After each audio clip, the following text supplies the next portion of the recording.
హర్ష అనే అతను టీటోట్లర్ అబ్సల్యూట్‌గా. అతను మందు తాగటం గాని ఇయన్నీ ఏమి ఉండదు. ఇప్పుడు కొత్తగా ఆ అమ్మాయికి మందు తాగిచ్చారు. దాంట్లో మత్తు మందు కలిపారు. ఆ మత్తులో ఆ అమ్మాయినితో సెక్స్ చేశాడు. అదంతా వీడియో షూట్ చేశాడన్నది ఏదైతే ఎలిగేషన్ చేస్తున్నారో అది 100% అబద్ధం. దాంట్లో నిజం లేదు. అసలు ఆ అమ్మాయితో సినిమాకి ఎవరు ప్రపోజ్ అయ్యారు? ఎలా పరిచయం అసలు మీకు? ఆ అమ్మాయిని ఒక టీవీ యాంకరు హర్ష దగ్గరికి పంపించింది. ఫస్ట్ యూట్యూబ్‌లో హర్షకున్న ఫేమ్‌ని క్యాష్ చేసుకోవటం కోసం ఒక వీడియో సాంగ్ చేద్దామని ప్రపోజల్‌తో వచ్చారు. దానికి హర్ష ఒప్పుకోలేదు. తర్వాత కొంతకాలం తర్వాత నెట్‌ఫ్లిక్స్‌లో ఏదన్నా సినిమా చేద్దాము అన్న ఉద్దేశంతో మళ్ళా వస్తే అప్పుడు దాంతో ఈ సినిమా చేద్దామన్న ఉద్దేశంతో వీళ్ళిద్దరూ కలిసి పనిచేశారు. దాంట్లో ₹1,00,00,000 ఇస్తానన్నారు. ₹1,00,00,000కి ₹1,00,00,000 కూడా ఇవ్వలేదు.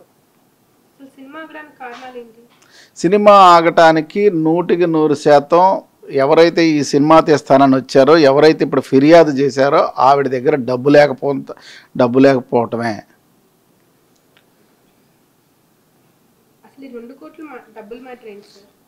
అసలు 100% ఇది ఎంత అబద్ధం అంటే ఈ రోజున ₹2,00,00,000 డబ్బులు హర్ష తీసుకున్నాడు అంటున్నారు కదా. కనీసం ₹1 అయినా సరే నిరూపించే విధానంలో తీసుకున్నాడా? ఏదైనా ఏటీఎం, పేటిఎం, ఆర్టీజీఎస్, చెక్ ఏదో రూపంలో అలాంటిది ఏం లేదు. కేవలం డబ్బులు ఇచ్చానన్న ఒక్క మాట తప్ప దాంట్లో ఎటువంటి నిజం లేదు. మాకున్న సమాచారం ప్రకారం ఈ అమ్మాయికి అంత డబ్బు ఇచ్చే శక్తి కూడా లేదు. హర్ష సాయి ఇల్లీగల్గా లీగల్గా వీళ్ళు అనుకుంటున్న ఏ విధంగా కూడా విపరీతంగా డబ్బులు సంపాదించింది ఏమీ లేదు.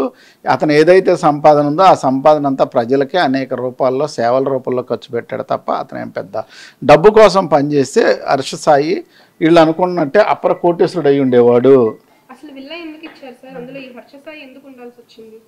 హర్ష సాయికి ఇప్పుడు ఒక సినిమా తీసేవాళ్ళు సినిమాల్లో పనిచేసే హీరోకి హీరోయిన్లకి ఇళ్ళు తీయటం, లేకపోతే గెస్ట్ హౌస్లు ఇవ్వటం, క్యారవాన్లు ఇవ్వటం, హోటల్లో రూమ్ పెట్టాలి, ఇవన్నీ it's all part of their cinema, nothing else.